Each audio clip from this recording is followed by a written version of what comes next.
बिस्मिल्लाहिर्रहमानिर्रहीम। अस्सलाम वालेकुम स्टूडेंट्स, उम्मीद करता हूँ आप सब खैरियत से होंगे।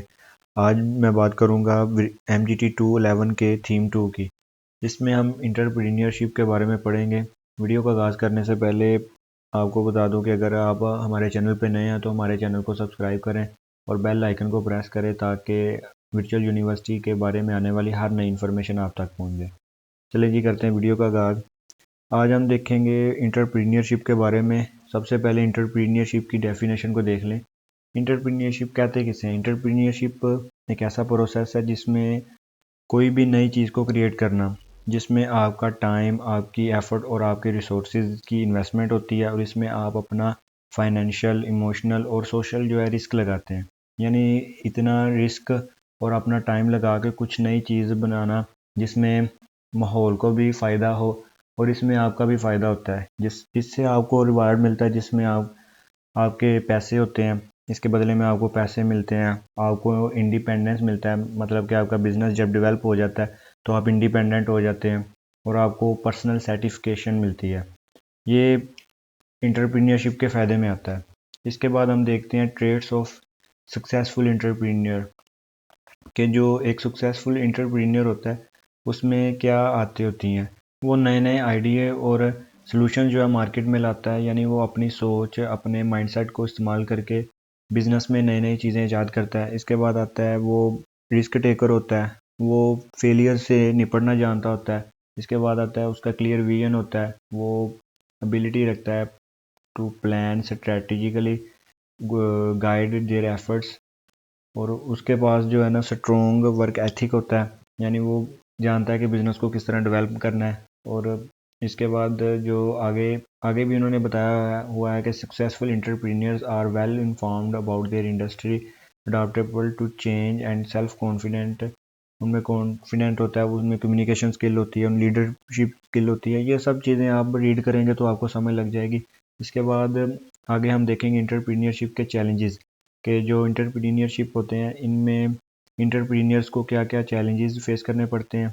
इनमें सबसे पहला जो चैलेंज है कि उन्हें अनसर्टेनिटी और रिस्क जो है फेस करना पड़ता है। ये जो रिस्क और अनसर्टेनिटी है, ये बिज़नेस में जो है ना कांस्टेंट चीज़ है। ये हर बिज़नेस में आपको कोई गारंटी नहीं होती कि इसमें आपको 100% जो है ना फ़ायदा ही होगा। इसमें आपको अनसक्सेसफुल भी होना पड़ता है, कई बार आपका बिज़नेस फ्लॉप हो जाता है। ये बड़ा मुश्किल टास्क होता है, ये इन्होंने बताया हुआ है। इसके बाद लीगल एंड रेगुलेटरी हर्डल्स, ये भी रुकावटें होती हैं। मार्केट ओन लिमिट बजट, उनके पास इतना बजट नहीं होता, यानी उनके फाइनेंशियल कंडीशंस की वजह से उनका जो है बिज़नेस इतना ग्रो नहीं कर सकता। बिज़नेस जो है ना, इसमें आप इसकी एक सीरीज़ होती है जिसमें आपको शुरू में लॉस जो है ना बर्दाश्त करना पड़ता है, उसके बाद आपको फ़ायदा होता है। कुछ लोग जिनका बजट इतना नहीं होता, वो शुरू के लॉसेस की वजह से बिज़नेस को आगे नहीं चला सकते और वो अपना बिज़नेस फ्लॉप कर बैठते हैं। आगे हम देखेंगे इंटरप्रीनियर की जो है ना टाइप्स, इसकी डिफरेंट टाइप्स होती हैं। पहली टाइप इन्होंने बताई हुई है इनोवेटिव इंटरप्रीनियर्स। ये इंटरप्रीनियर की एक ऐसी किस्म है जिसमें नई चीज़ें बनाना और टेक्नोलॉजी को यूज़ करके नए प्रोडक्ट बनाना है। यानी ऐसा बिज़नेस जिसमें ऐसी प्रोडक्ट बनाना जो पहले मौजूद ही ना हो, नई नई चीज़ें ईजाद करना, इसे इनोवेटिव इंटरप्रीनियर कहा जाता है। इसके बाद आता है इमिटेटिव इंटरप्रीनियर। ये जो है ना पुरानी जो जैसी चीज़ें मौजूद है ना उनकी तरह की नई चीज़ें बनाना, इस तरह की इंटरप्रीनियर को इमिटेटिव इंटरप्रीनियर कहते हैं। ये जो इंटरप्रीनियर होता है ना, इसमें कंपटीशन बहुत ज़्यादा टफ होता है मार्केट में, क्योंकि पहले जो मौजूद इंटरप्रीनियर्स होते हैं ना उनकी क्वालिटी अच्छी होती है। जो नए आने वाले हैं उनको अपनी क्वालिटी बहुत ज़्यादा ज़बरदस्त रखनी पड़ती है। इसके बाद आगे हम देखेंगे सीरियल इंटरप्रीनियर्स। सीरियल इंटरप्रीनियर जो होते हैं ना, ये अपनी जो फोकस होता है ना वो एक ही बिज़नेस पर नहीं रखते, इनका डिफरेंट बिज़नेस की तरफ फोकस होता है। एक बिज़नेस की जो अपनी प्रॉफिट होती है वो दूसरे बिज़नेस की तरफ री इन्वेस्टमेंट करते हैं। ये इस तरह की जो इंटरप्रीनियर होती है उसे हम ये किस्म में रखेंगे, सीरियल इंटरप्रीनियर की। आगे हम देखेंगे सोशल इंटरप्रीनियर्स की। सोशल इंटरप्रीनियरशिप जो है ना, इसमें ऐसी चीज़ें बनाना जिससे सोशल और इन्वायरमेंटल जो है ना बेनिफिट शामिल हो। जैसे वेस्ट मैनेजमेंट, कोई ऐसा स्टॉक बना देना जो किसी सोसाइटी से कूड़ा वगैरह इकट्ठा करें और उनसे पैसे ले, इस किस्म में पड़ेंगे। इसके बाद आगे हम बात करेंगे लाइफस्टाइल इंटरप्रीनियर। इसमें ऐसे बिजनेसमैन होते हैं जैसे फ्रीलांसर्स, वो अपने पर्सनल इंटरेस्ट को मद्देनज़र रखते हुए ना अपना बिजनेस करते हैं। इस चीज़ को हम लाइफस्टाइल एंटरप्रेन्योर्स कहते हैं। इसके बाद हम टेक्नोप्रेन्योर्स पढ़ेंगे। इसमें एआई और सॉफ्टवेयर डेवलपमेंट का जो है ना नई जदीदियत को इस्तेमाल करके जो बिजनेस होते हैं उन्हें टेक्नोप्रेन्योर्स कहते हैं। आगे हम पढ़ेंगे स्मॉल बिजनेस एंटरप्रेन्योर्स। इसमें हर छोटे से छोटा बिजनेस जो आप अपने इर्द गिर्द देखते हैं, जैसे सड़क पर कोई स्टॉल वाला होता है, वो उसका स्मॉल बिजनेस होता है। यानी जो जॉब होती है ना, उसके अलावा छोटे मोटे जितने भी काम है ना, जो जिसमें वो अपना काम खुद करता है, उसे हम स्मॉल बिजनेस एंटरप्रेन्योर में रखेंगे। मेन होता है वो स्टेबिलिटी होती है, ये स्मॉल बिजनेस में आता है। इसके बाद आगे हम पढ़ेंगे स्केलेबल स्टार्टअप एंटरप्रेन्योर्स। ये स्मॉल बिजनेस की तरह ही होता है, लेकिन इन दोनों में फ़र्क जो है ना, ये है कि जो स्केलेबल स्टार्टअप एंटरप्रेन्योर होता है ना, इसमें ग्रोथ जो है रैपिड होती है। ये हम आगे भी पढ़ेंगे, स्टार्टअप वर्सेस स्मॉल बिजनेस। इसके बाद जो कॉर्पोरेट एंटरप्रेन्योर है ना, इसमें हम innovate within established organisation, इसमें भी हम इनोवेट नई चीज़ें ईजाद करने को कहते हैं। आगे हम देख लेते हैं startup versus small business. Startup जो बिजनेस होता है ना, इसकी इन्होंने एग्जांपल भी दी हुई है, ऊबर और व्हाट्सएप।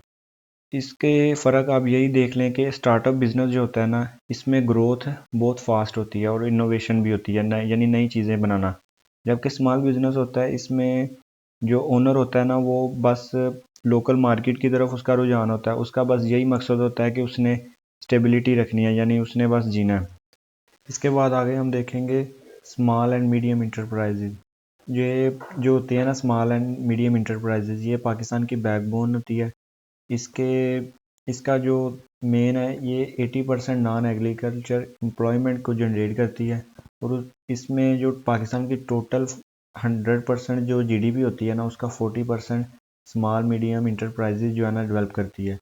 स्मॉल मीडियम इंटरप्राइजेज जो है ना, वो क्रूशल होती है एक्सपोर्ट प्रमोशन में, अपना सामान बनाने, handicraft that bring in foreign revenue. ये आप रीडिंग करेंगे तो आपको समझ लग जाएगी। इसके बाद आगे देखते हैं, ये they also help in poverty reduction, ये गुर्बत के ख़ात्मे में मदद देती है। Rural areas and contribute to industrial development, ये इंडस्ट्रियल डेवलपमेंट में मदद देती है। Innovation and flexibility. आगे हम देखेंगे जो पाकिस्तान की जो मेन स्मॉल मीडियम इकानमीज़ हैं, इनको कौन से बैरियर्स फेस करना पड़ते हैं। Despite their importance, small medium economies face numerous barriers including limited access to financing. जो पाकिस्तान की जो स्मॉल मीडियम जो इंटरप्राइजेज हैं, उनमें उनके पास जो है ना फाइनेंशियल कंडीशन है, वो बहुत पुअर होती है, जिसकी वजह से वो अपने बिजनेस को डेवलप नहीं कर सकते। यही उनका जो मेन बैरियर होता है। इसके बाद उनके पास पुअर इंफ्रास्ट्रक्चर होता है, उनके पास रेगुलेटरी बर्डन होते हैं। इसके बाद रिस्ट्रिक्टेड इंटरनेशनल मार्केट एक्सेस, उनके पास इतनी एक्सेस नहीं होती कि वो इंटरनेशनल लेवल तक अपनी मार्केटिंग कर सकें ना। उनके पास इतनी जो फाइनेंशियल कंडीशन भी इसी किस्म में आती है, जिसकी वजह से वो अपनी मार्केटिंग को इंटरनेशनल लेवल तक लेके नहीं जा सकते। उसके बाद आती है लो प्रोडक्टिविटी, उनके पास इतनी प्रोडक्टिविटी नहीं होती। उनके जो लेबर होती है निचले तबका, वो इतना स्किल्ड नहीं होता, और ना ही वो इतना पढ़ा लिखा होता है, जिसकी वजह से वो अपनी क्वालिटी को इतना इम्प्रूव नहीं कर सकते, और उनकी जो प्रोडक्ट है वो इतनी अच्छी नहीं होती। इसके बाद हम देखेंगे उनके जो बिज़नेस के फेलियर हैं, उनके क्या केसेस हैं। उनके पास प्लानिंग नहीं होती, लिमिटेड एक्सेस टू फाइनेंस, उनके पास फाइनेंशियल कंडीशन भी पुअर होती है। इसके बाद उनकी मैनेजमेंट बहुत पुअर होती है, ना इतनी पढ़ी लिखी होती है, ना ही वो इतनी स्किल्ड होती है। इसके बाद उनकी मार्केटिंग बहुत वीक होती है, इतनी हाई लेवल की नहीं होती, लो मार्केटिंग होती है। रेगुलेटरी चैलेंजेस होते हैं, उनकी पॉलिटिकल इंस्टेबिलिटी होती है, poor infrastructure, lack of innovation, poor record keeping, weak legal framework. यानी उनका जो मेन इंफ्रास्ट्रक्चर होता है ना, वो पुराने दौर से जो आ रहा है वही है, ना वो उसमें जदीदियत लाते हैं, जिसकी वजह से वो अपना बिजनेस डेवलप नहीं कर सकते। ये इसके मेन केसेस हैं, ये अपने क्विज़ के लिए लाजमी याद करने हैं। इसके बाद एक बहुत ही आसान टॉपिक आगे दिया हुआ है, प्रॉफिट मोहम्मद सल्लल्लाहु अलैहि वसल्लम को जो है ना, उन्होंने रोल मॉडल रखा है एंटरप्रेन्योर्स का। The life of prophet Muhammad सल्लल्लाहु अलैहि वसल्लम हमें एक ऐसा लेसन देती है जिससे हम इंटरप्रीनियरशिप में रोल मॉडल रख सकते हैं। हज़रत खदीजा रज़ी अल्लाह ताला अन्हा हुज़ूर सल्लल्लाहु अलैहि वसल्लम की जो है ना सच्चाई से मुतासर होकर उनको शादी की दावत देती हैं। यानी हज़रत मोहम्मद सल्लल्लाहु अलैहि वसल्लम जो है अपना जो तजारत और बिज़नेस करते थे उसमें सच्चाई रखते थे, अपनी ईमानदारी से काम करते थे, मेहनत और लगन से काम करते थे। उनका जो कम्युनिकेशन लेवल था वो बहुत अच्छा था। ये चीज़ें अगर आप रोल मॉडल रखेंगे तो आप अपने बिज़नेस को जो अच्छी तरह डेवलप कर सकते हैं, अपनी स्किल को इम्प्रूव कर सकते हैं। ये इनका बताने का यही मेन मकसद है। यानी आप हज़रत मोहम्मद सल्लल्लाहु अलैहि वसल्लम को रोल मॉडल रखें अपने एंटरप्रेन्योरशिप में। बाद हम पढ़ेंगे business ethics and social responsibility. Business ethics कहते किसे हैं ये देख लें। बिजनेस एथिक्स ऐसे असूल होते हैं जिनको मद्देनज़र रखते हुए आप अपने बिजनेस में अपना सोशल बिहेवियर, अपना इन्वायरमेंटल रिस्पॉन्सिबिलिटी, एम्प्लॉय रिलेशन को किस तरह देखेंगे। ऐसे असूलों को जो है ना लागू करना बिजनेस एथिक कहलाता है। ये आप डेफिनेशन ज़हन में रखें अपना मिड टर्म के लिए और फाइनल टर्म के लिए। इसके बाद इसके कोर प्रिंसिपल्स बताए गए हैं कि जो बिज़नेस एथिक होते हैं ना इसके प्रिंसिपल क्या हैं। ऑनेस्टी कहते हैं कि जो है ना आपने अपनी कम्युनिकेशन है इसमें सच्चाई को मद्देनज़र रखना है। आपने उसके बाद इंटीग्रिटी देख लें। इंटीग्रिटी में आपने जो है ना किसी भी किस्म की टफ़ कंडीशन जो है ना इसमें आपने सब्र का मुजाहरा करना है। आपने अच्छे से डील करना है कोई भी अगर मसला हो जाए। इसके बाद फेयरनेस को मद्देनज़र रखना है।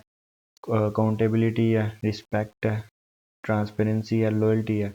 लॉयल्टी यानी कि अपना जो स्टाफ है उसके साथ भी लॉयल्टी बरकरार रखनी है। इसके बाद ethical business can trust improve brand reputation, avoid legal risk. इसके बेनिफिट बताए गए हैं एथिकल बिजनेस के। इसके बाद हुज़ूर सल्लल्लाहु अलैहि वसल्लम की हदीस यहाँ बयान की गई हैं। इनकी जो लास्ट 2 हदीस हैं ये पेपर के पॉइंट ऑफ व्यू से बहुत ज़्यादा इंपॉर्टेंट है, जिनका तर्जुमा मैं बता देता हूँ। He who cheats is not one of us. जो चीट करेगा वो हम में से नहीं, ये इसका मतलब है। इसके बाद पे the worker his wages before his sweat ड्राइज। मज़दूर को जो है ना उसका पसीना खुश्क होने से पहले उसकी मजदूरी दो। ये आपने वैसे चारों याद रखनी है लेकिन 2 जो मेन इंपॉर्टेंट है उसका मैंने आपको बता दिया। इसके बाद इनका कंक्लूजन है। कंक्लूजन आप पढ़ेंगे तो आपको जो है ना सारा थीम का मकसद जो है ना ज़हन में आ जाएगा। इसमें वही एंटरप्रेन्योरशिप के फ़ायदे बताए गए हैं। इसका जो वाइटल फोर्स के बारे में बताया गया एंटरप्रेन्योरशिप के कि इसकी इकानमी ग्रोथ है, एम्प्लॉयमेंट जो है, इनोवेशन वो एंटरप्रेन्योरशिप की वजह से आती है किसी भी कंट्री की। आगे हजूर सल्लल्लाहु अलैहि वसल्लम के बारे में बताया गया है कि उन्होंने किस तरह अपनी सच्चाई, अपनी लगन और मेहनत के ज़रिए से जो एक रोल मॉडल दुनिया के सामने रखा हुआ है। इसके बाद पाकिस्तान की जो स्मॉल मीडियम इंटरप्राइजेज़ है इसके बारे में बताया गया है कि वो फ्यूचर में किस तरह इसकी यूथ पर डिपेंड करती है।